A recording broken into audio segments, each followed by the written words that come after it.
Welcome to double E master. हाँ जी, चलो स्टार्ट करते हैं। देखो, बायो सेवर्ट लॉ सीख लिया अपन ने, है ना। उस वीडियो के बाद देखना ही है, पहले नहीं देखना है। तो पहले बायो सेवर्ट लॉ वाली वीडियो देखते हो प्ले लिस्ट में, उसके बाद ये वाला कंटिन्यू करते हैं। तो जैसा कि अगर देख लिया है तो ये देखो आगे, जैसा कि मैंने बोला था स्ट्रेट लाइन, कॉइल, सोलेनॉइड सबका निकल जाएगा। तो अब अपन सर्कुलर लूप को लेकर, यानी जो सिंपल कॉइल होती है, सिंगल टर्न वाली कॉइल या ज्यादा टर्न वाली कॉइल भी जो होती है, उसमें से जो मैग्नेटिक फील्ड वगैरह निकलेगी उसको निकालेंगे। ठीक है, तो इसको दो पार्ट में कर रहा हूं मैं। ठीक है, एक पार्ट क्या, एक में ये मैग्नेटिक फील्ड निकालना है मुझे, लेकिन मैं कहां निकालूंगा भैया, ये सेंटर पे ही निकालूंगा। ठीक, और कहीं चाहिए, कहीं मतलब बाहर एक्सिस वगैरह में चाहिए, वो दूसरा डेरिवेशन। ठीक, तो ये करेंगे, इसके जितने क्वेश्चन आए वो करेंगे, बात समझ में आई, और फिर वो जो एक्सिस वाला है वो करेंगे। क्लियर हो गई बात। तो अब अगर आगे बढ़ते हैं। ठीक है, अब यहां सुनो, बार बार बायो सेवर्ट लॉ शुरू से नहीं बताऊंगा, एक बार हो गया है, सीधा यूज करेंगे। ठीक, तो बायो सेवर्ट लॉ क्या करता है, सबसे पहले हमको मालूम है कि जो छोटे छोटे एलिमेंट होते हैं डी बी, उनका मैग्नेटिक फील्ड डेंसिटी या magnetic flux density, magnetic field strength, जो तुम्हें अच्छा लग रहा है वो बोल लो, कोई फर्क नहीं पड़ता, एक ही बात है। बस मैग्नेटिक फील्ड इंटेंसिटी मत बोलना, वो एच होता है। ठीक, वो निकाल के देता है। लेकिन अब ये सर्कल तो इतना बड़ा है, सर्कल में कितने एलिमेंट हैं सोचो, ऑब्वियसली इनफाइनाइट है ना। कोई लिमिट तो है नहीं कि 100 होंगे, 200 होंगे, 500 होंगे, इनफाइनाइट एलिमेंट है। तो इनफाइनाइट एलिमेंट के लिए भी अब छोटा छोटा तोड़ना पड़ेगा। तो इसको तोड़ करके मैंने क्या लिखा, देखो यहां पे लिखा ए, यहां लिख दिया बी, यहां सी डी ई, ऐसे बहुत सारे एलिमेंट में मैंने क्या कर दिया, उसको तोड़ दिया। अब मैं क्या करता हूं, छोटे छोटे एलिमेंट, मतलब ये ए से लेके बी के बीच में एक फील्ड लिख लेता हूं। ठीक है, तो इसका नाम लिख लेते हैं db1, db2, है ना, इसका नाम db3, ऐसे करके बहुत db बहुत बार आ जाएगा, मतलब n टाइम्स आ जाएगा। ठीक है, और टोटल चाहिए तो जोड़ देंगे। ठीक है, जोड़ क्यों देंगे, सब एक ही जगह इसलिए, या इंटीग्रेट कर सकते हो अगर वो पसंद है तो, जो तुम्हें ठीक लगे। ये मेरी अप्रोच रहेगी डेरिवेशन की, है ना। तो नहीं आया 2 सेकंड देखो, प्रोसेस में क्लियर हो जाएगा। तो पहला एलिमेंट लेते हैं ए बी, ए बी के कारण मैग्नेटिक फील्ड डेंसिटी लिखेंगे सेंटर पे, ओरिजिन पे लिख रहा हूं मैं। ठीक है, ये देखो ऊपर लिखा है, ये magnetic field at the centre of current carrying loop, है ना, हेडिंग में लिखा है बड़े बड़े अक्षर में। तो यहां देखो db1, भैया म्यू नॉट अपॉन 4 पाई हमको मालूम है, के की वैल्यू थी। आई वो करंट है जो इसमें से फ्लो हो रहा है कॉइल में से। ए बी, ये डीएल की जगह लिखा है ए बी, है ना, यानी जो छोटा एलिमेंट है उसका वैल्यू। साइन थीटा, ये थीटा कैसे आएगा देखते हैं। ठीक है, सपोज करो कि एलिमेंट इधर है, कहां, यहां, इतना छोटा। अब अगर एलिमेंट यहां पर है तो ये कुछ टेंजेंट की तरह हो गया होगा। टेंजेंट और रेडियस के बीच में एंगल कितना होता है बेटा, ऑब्वियसली 90 डिग्री। तो यहां पर भी सेम चीज हो जाएगी क्या, टेंजेंट और रेडियस वाली, है ना, बन जाएगा 90 डिग्री। ओके, चलो एक एक पॉइंट और देख लेते हैं ना, कंफ्यूजन क्लियर हो जाए। यहां पर भी टेंजेंट हो गई, यहां पर भी रेडियस हो गई। तो एक बात बताओ बेटा, पूरी कॉइल में जितने भी पॉइंट्स हैं उन सभी पॉइंट्स का एंगल और रेडियस के साथ हमेशा कितना बनेगा, 90 डिग्री। यानी each and every element will have an angle of 90 degree. तो साइन थीटा की वैल्यू हर बार कितनी पुट करूंगा मैं, 90 डिग्री पुट करते जाऊंगा। आया समझ में, क्लियर है। तो यहां पर साइन थीटा की जगह क्या लिखा है, 90 डिग्री, और डिस्टेंस कितना है सेंटर से एलिमेंट का, रेडियस के बराबर है, तो आर स्क्वायर, रेडियस की क्या है, बराबर है, यानी आर स्क्वायर। इतनी बात समझ में आती है क्या। तो ऐसे ही अगले एलिमेंट पर बात कर लेते हैं, है ना। अगले एलिमेंट का नाम बी से सी तक रहेगा। ठीक है, एंगल वहां पर भी 90 डिग्री रहेगा, आर स्क्वायर रहेगा, सी से डी तक रहेगा। ऐसे करके मैंने अभी सिर्फ 4 लिखे हैं, आप इसको डॉट डॉट लगा लो। डॉट डॉट मतलब बहुत सारे, जितनी आपकी इच्छा उतने। ठीक है, अब बात यह है कि अगर सब में आप इसकी डायरेक्शन निकालते हो, किसकी, D1, db1, db2, db3, ऐसा करके आप क्या निकालते हो, इसका मैग्नीट्यूड तो आ ही गया, डायरेक्शन निकालना है। तो डायरेक्शन के राइट हैंड रूल लगाओ। तो ये करंट, जैसे ये देखो यहां पर नहीं आ रहा है समझ, यहां प्लस साइन मैंने लिखा है, तो करंट का जो डायरेक्शन है वो कुछ इस तरीके से है। तो सभी एलिमेंट में करंट का डायरेक्शन तो एक ही है ना, अगर सभी एलिमेंट्स में करंट का डायरेक्शन एक जैसा है तो अगर मैं राइट हैंड रूल लगाऊंगा, ठीक है, तो उससे क्या होगा, मुझे जो मैग्नेटिक फील्ड मिलेगी सेंटर पे वो मिलेगी डॉट। डॉट यानी ये जो स्क्रीन है, स्क्रीन के 90 डिग्री बाहर आता हुआ दिखेगा वो। बात समझ में आ रही है क्या? तो अगर मैं ए बी के लिए लिखता हूं तब भी वही आएगा, बी से सी लिखता हूं तब भी वही आएगा, सी से डी लिखता हूं तब भी वही आएगा, कुछ भी लिखता हूं मतलब वो फील्ड एक ही है। तो जब सभी का डायरेक्शन कैसा है, सेम है, यानी db1 और db2 का डायरेक्शन सेम है, इनकी इन दोनों के बीच में एंगल कितना हुआ बेटा, 0 डिग्री। db2 और db3 का अगर डायरेक्शन सेम है तो इनके बीच का एंगल कितना हुआ, 0 डिग्री। db1 और db3 भी दोनों के हैं सेम डायरेक्शन, तो इनका एंगल कितना हुआ, 0 डिग्री। यानी आसान भाषा में सभी मैग्नेटिक फील्ड डेंसिटी का डायरेक्शन कैसा है, सेम है। तो जब सभी वेक्टर का डायरेक्शन सेम होता है तो उनका रिजल्टेंट कैसे निकालते हैं, हाँ एडिशन करके निकालते हैं। वेरी गुड, क्या करते हैं, एडिशन करके निकालते हैं। तो भैया देखो क्या बोल रहे हैं अपन, हेंस टोटल मैग्नेटिक फील्ड यानी flux density at the centre of the coil will be summation of all magnetic flux density. तो भैया जब टोटल आएगा उसका नाम भी लिखना होगा तो उसको हम बी बोल देते हैं, हम डी बी यूज नहीं करेंगे। तो इंटीग्रेट हो गया ना, उसको बी बोलेंगे कैपिटल में। तो बी बराबर क्या, db1 plus db2 plus db3 से लेकर डॉट इन्फिनिटी जितने हो सकते हैं, ठीक है। कुछ कॉमन टर्म देख लो, म्यू नॉट अपन 4 पाई सब में है, यह है, आई भी सब में है और आर स्क्वायर भी सब में है, ठीक है। साइन थीटा की जो वैल्यू है 90 डिग्री, साइन 90 हो गया 1, तो ये हो गया mu naught upon 4 pi I by R square हो गया, ये वैल्यू तो कॉमन है। अब जो स्मॉल एलिमेंट लिए थे ए से बी, बी से सी, सी से डी, डी से ई लेकर यहां उनको ऐड करेंगे तो कैसे चालू हुआ था, देखो यहां से चालू हुआ था, इधर से देखो, इसको थोड़ा सा अपन चेंज कर लेते हैं, ये देखो क्या होगा, ये ए से बी गया, यहां से आया है ना। तो ऐड कब तक करोगे, जब तक पूरा सर्कल नहीं बन जाता, एक बार 360 डिग्री तो आना पड़ेगा ना भैया। तो ये जब पूरा सर्कल कंप्लीट होगा तो पूरे सर्कल का कितना लेंथ होता है, हाँ पेरीमीटर ऑफ सर्कल, हाँ सही बात है, पेरीमीटर बोलते हैं उसको। कितना होता है भैया perimeter of circle, 2 pi R. R क्या है, रेडियस है, ये कोई नई बात नहीं बता दी मैंने, है ना। तो यहां पर क्या हो गया, इस पूरे ब्रैकेट का जो आंसर है, यानी ये जो ब्रैकेट सॉल्व करेंगे अपन, इसका सॉल्यूशन कितना आएगा, 2 पाई आर। क्लियर देखा। तो बी की वैल्यू कितनी हो गई, बी सेंटर पर mu naught upon 4 pi I by R square, ये तो आएगा ही आएगा, और 2 पाई आर, और ये आर की पावर 2 है तो ये कैंसिल आउट होकर क्या बचेगा, 2 पाई बाय 1 बाय आर। अब एक चीज ध्यान रखना, बायो सेवर्ट लॉ में आता है 1 बाय आर स्क्वायर, लेकिन जब कॉइल रहती है तब वैल्यू कितनी आती है, 1 बाय आर आती है, ठीक है। अब ये सब कब के लिए है, जब आपकी जो कॉइल है वो एक वायर से बनी हो, है ना। पर ऐसा तो वही नहीं होता है जनरली, मैग्नेटिक फील्ड अगर स्ट्रांग चाहिए है तो उसके अंदर अपन को ज्यादा नंबर ऑफ टर्न्स लगते हैं, ज्यादा रोटेशन करवाते हैं।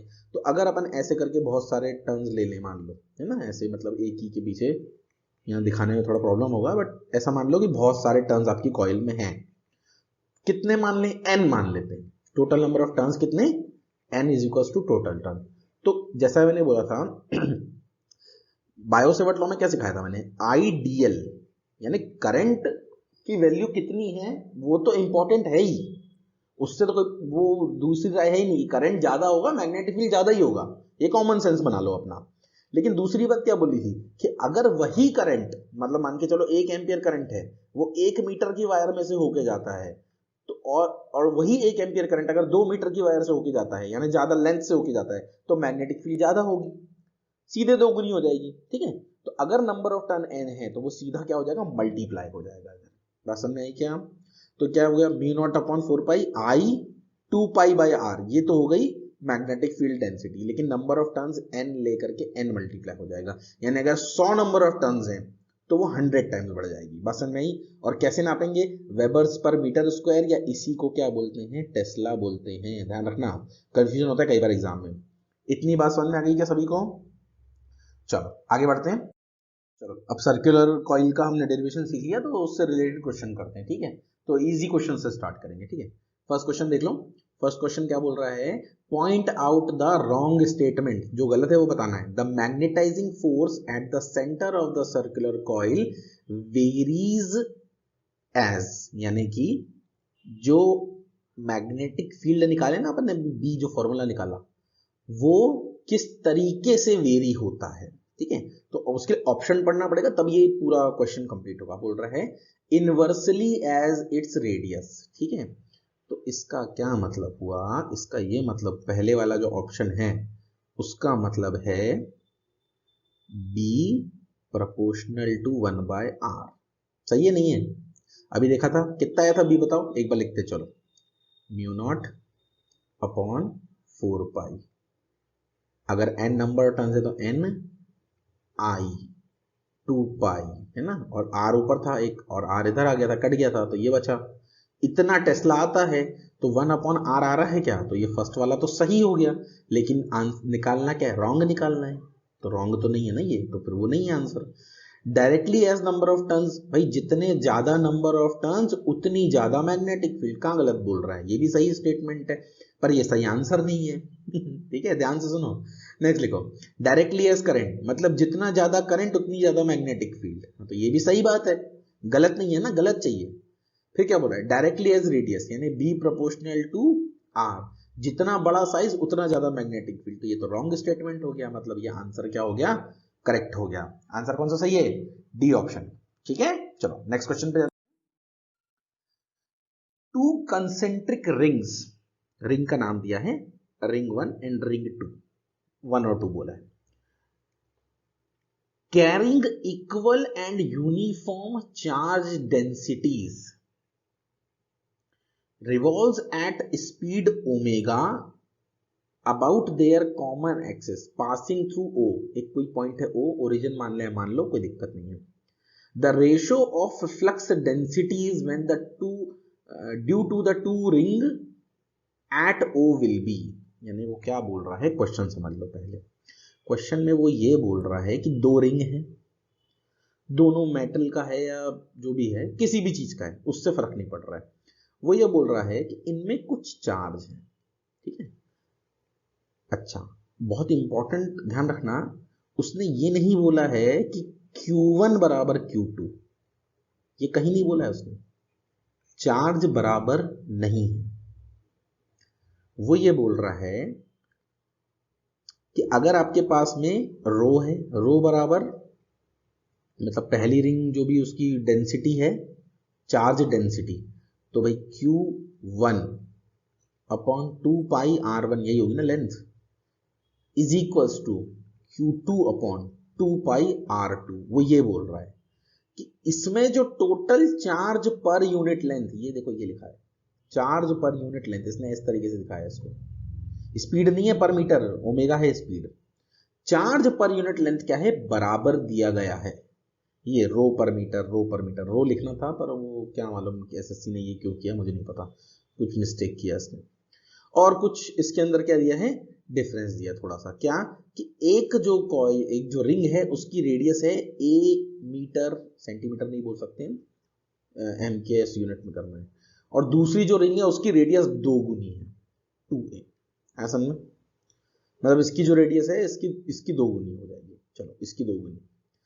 दोनों की स्पीड बराबर है, स्पीड क्या, ओमेगा रेडियंस पर सेकेंड। तो ये बोल रहा है कि अब क्योंकि इसमें चार्ज है, इसमें भी चार्ज है, दोनों रोटेट हो रहे हैं, मतलब करंट है। अब भैया सबको पता है जहां जहां करंट वहां वहां मैग्नेटिक फ्लक्स डेंसिटी।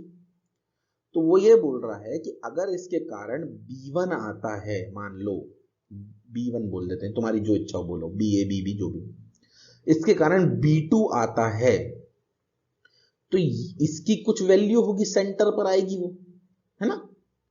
तो मेरे को ये बताइए कि B1 अपॉन B2 कितना है, पहले तो सवाल समझ लो तुम, ये सवाल है, ये कैलकुलेट करना है, ठीक है।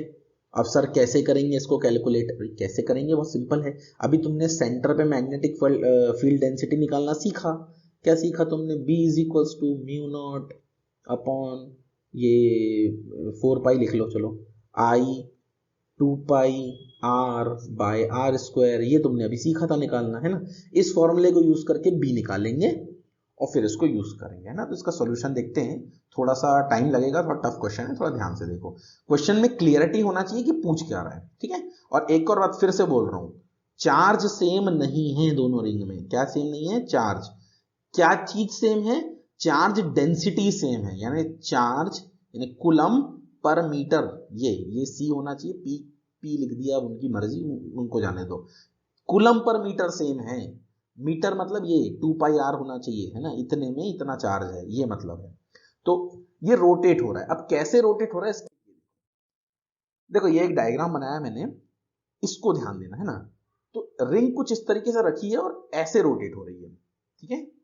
कौन सी एक्सिस पर रोटेट हो रही है? ये एक्स एक्सिस पर। वाई एक्सिस आपकी तरफ है, वहां पर कोई चेंज नहीं हो रहा है, कुछ नहीं हो रहा है, सिर्फ ये एक्स एक्सिस में क्या हो रही है? रोटेट हो रही है। आ रही बात समझ में? ठीक है, तो इसमें देखो कहां गया ये, इसकी स्पीड ओमेगा है, इसकी स्पीड ओमेगा है, दोनों में चार्ज कैसा है? सेम। मैंने चार्ज शो किया इसके अंदर, और यहां पर मुझे इनका वैल्यू बताना है। B1 B2 पहले निकाल लेते हैं, फिर देखते हैं क्या होगा, ठीक है। तो सबसे पहले देखो बी सेंटर, अभी फॉर्मूला निकाला था अपन ने, ये 2π अगर ये कट जाएगा तो क्या हो जाएगा? म्यू नॉट Ni/2 हो जाएगा, ठीक है। म्यू नॉट Ni/ ये 2 आ जाएगा इसके अंदर। तो इसको थोड़ा सा सॉल्व कर लेते हैं। यहाँ सेंटर कौन है? O है, तो O लिख दिया यहाँ पर अपन ने। Mu naught Ni/2r। अब नंबर ऑफ टर्न्स कितना दिया है? n बराबर 1 पुट कर दो यहाँ पर, n बराबर 1। तो अब मेरी बात सुनो, मैं लिख रहा हूं यहां B1। B1 किसके लिए? जो छोटा वाला रिंग है ना, A रेडियस वाला, उसके लिए मैं लिख रहा हूं। और उसमें जो करंट होगा वो होगा I1, और जो उसकी रेडियस होगी वो होगी A।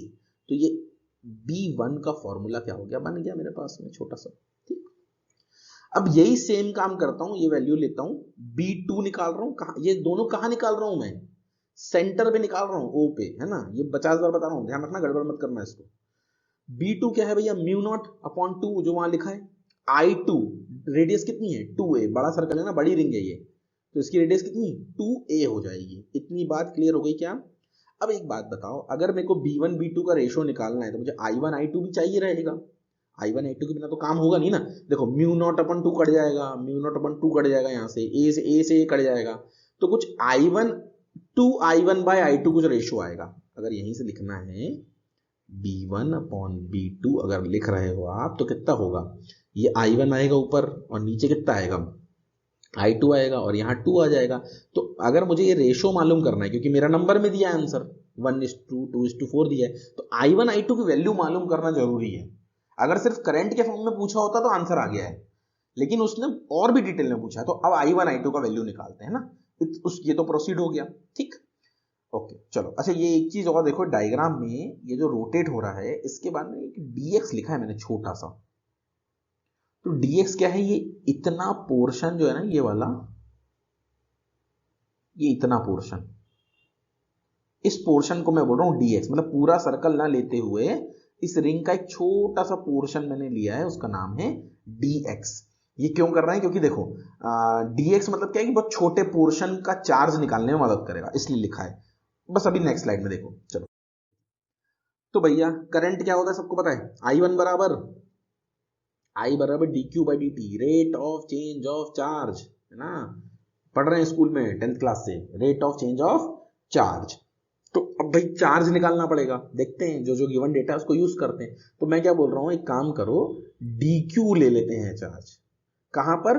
वो dx में। ये निकाला था ना dx अभी पिछले वाले डायग्राम में, ये देखो dx इतनी जगह में, ये इतने से इतना, यहां से लेकर यहां तक जो चार्ज है ये वाला,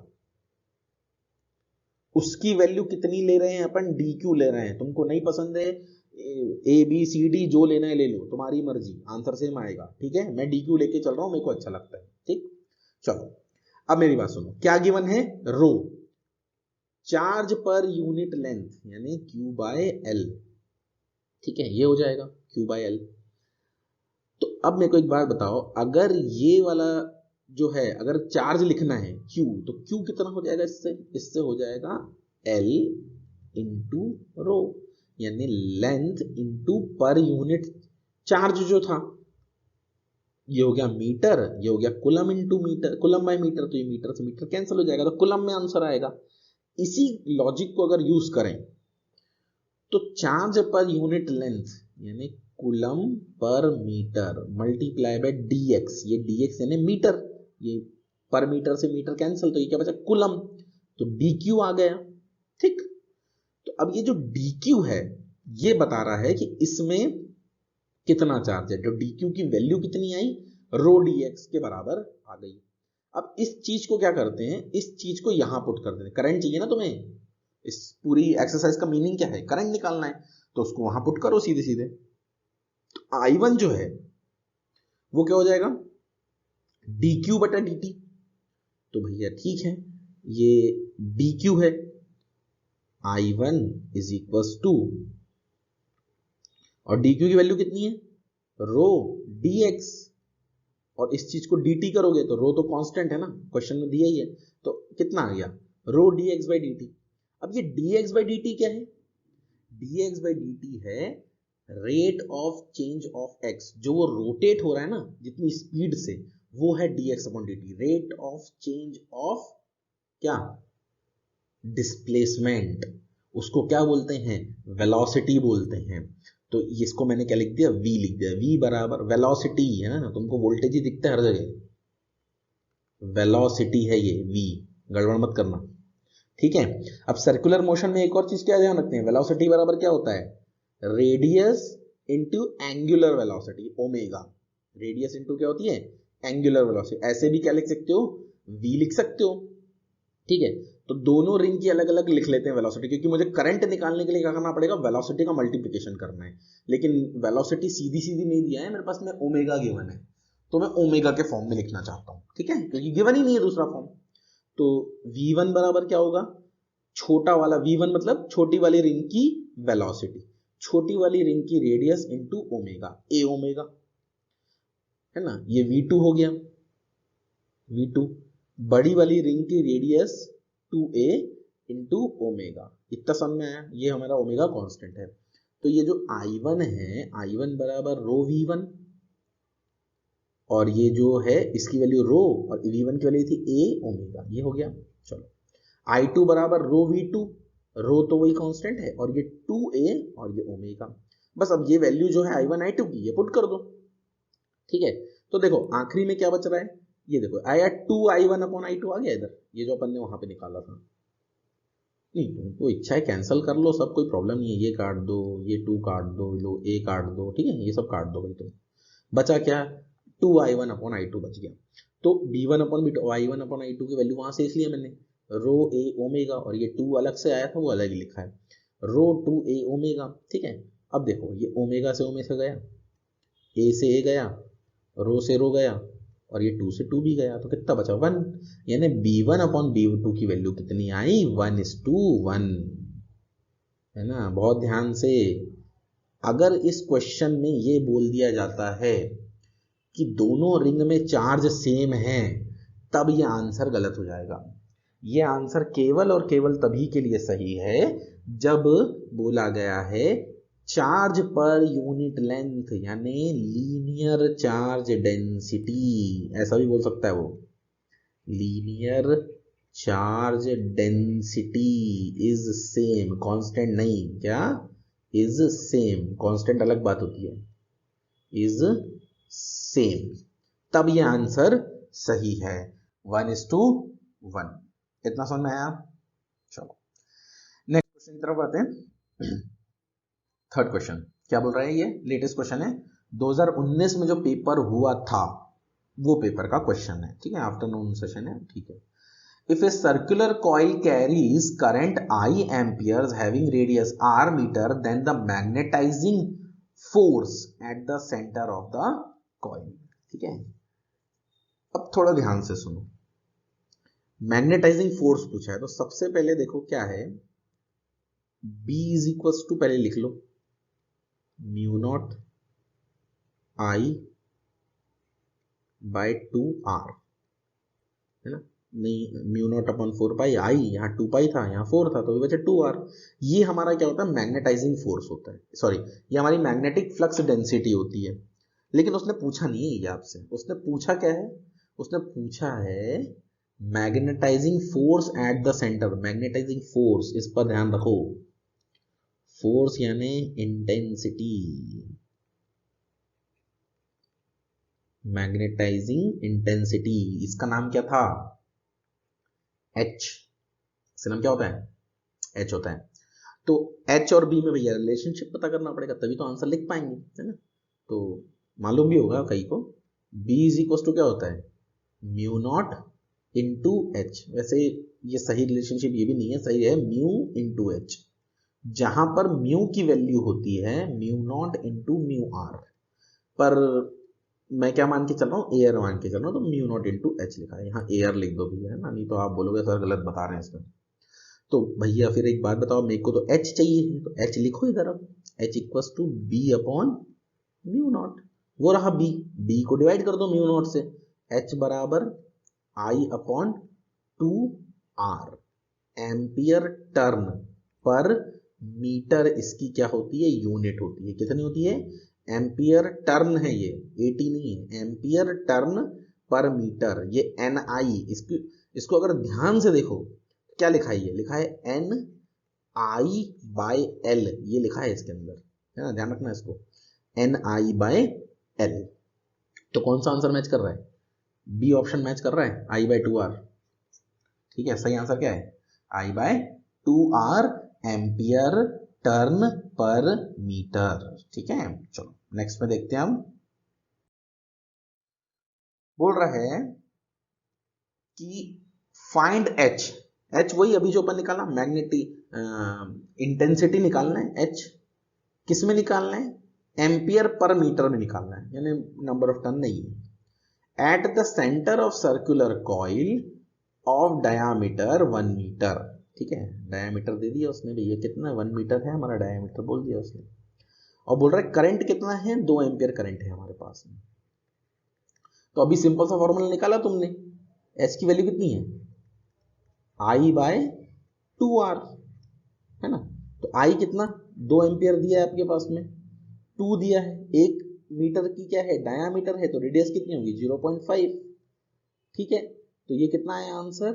2 एम्पियर पर मीटर। अरे पर क्या हो गया? एक भी ऑप्शन नहीं है ऐसा, तो फिर गलत हो गया अपने से। अभी पिछले में निकालना सेम फॉर्मूला, कोई ऑप्शन सही नहीं है, बोनस मार्क्स देने पड़ गए, 1 मार्क्स मिला सभी को इसके अंदर, है ना, तो ये गड़बड़ हो जाती है। ठीक है, अच्छा कुछ लोग होशियारी बन रहे होंगे, नहीं सर बी ऑप्शन सही है, बी ऑप्शन सही है ना। बी ऑप्शन लिखा है एन आई बाय एल से, इसको कैलकुलेट कर लो तो एन हो गया 1, है ना, आई हो गया 2 एम्पियर, और ये एल हो गया 2 पाई इंटू 0.5। इसको सॉल्व करोगे तो आ जाएगा 0.6366, है ना। ये इधर नहीं चलेगा भाई साहब, वो स्ट्रेट लाइन के लिए है, पहले बताया था मैंने कि जो H है वो बहुत स्पेशल कंडीशन में निकलता है। ठीक है, इसके लिए बायो सेवर्ट लॉ पढ़ते हैं और वो यूज करते हैं, तो इसके बोनस मार्क्स देने पड़ गए हैं सभी को, इस कारण से ये जो गड़बड़ी हुई है एसएससी से। तो ये फॉर्मूला नहीं लगाना है भाई साहब, है ना, कुछ लोग लगा के सॉल्व करके कुछ किताबों में भी दिया होगा, कम कम थोड़ी है लोग, तो ये गड़बड़ी ना करें, ये नहीं चलेगा। आंसर क्या है? 2 एम्पियर पर मीटर इसका सही आंसर है, और इसको चैलेंज किया लोगों ने, इसका सभी को मार्क्स मिला है। ठीक है, तो नो ऑप्शन इज करेक्ट। ठीक है, इसमें डरने की कोई बात नहीं, सबको मिलता है मार्क्स। चलो चलो, थैंक यू सो मच, इस वीडियो में इतना, नेक्स्ट वीडियो में मिलते हैं।